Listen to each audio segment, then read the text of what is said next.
শীতকালে গরম গরম মেথির পরোটা সামনে যদি থাকে তাহলে আর কথা নেই, একেবারে ঝাঁপিয়ে পড়ি। তার জন্য ভাবলাম যে এই ঠান্ডা তো পড়ে গেছে আর প্রচুর মেথি পাওয়া যাচ্ছে, যদিও বা আমি এখানে শুকনো মেথিটাই ইউজ করেছি, তোমরা চাইলে কাঁচা মেথিও ইউজ করতে পারো। আমি এখানে কিছুটা আটা নিয়েছি আর ময়দা নিয়েছি, আর তার মধ্যে নিয়ে নিয়েছি শুকনো মেথি পাতা অনেকটাই, যেটাকে বলে কস্তুরি মেথি।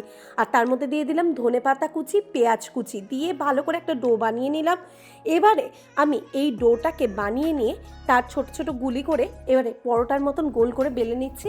আর এখানে তাওয়া নিয়ে নিয়েছি, আর দেখো সেঁকছি প্রথমে রুটিটাকে।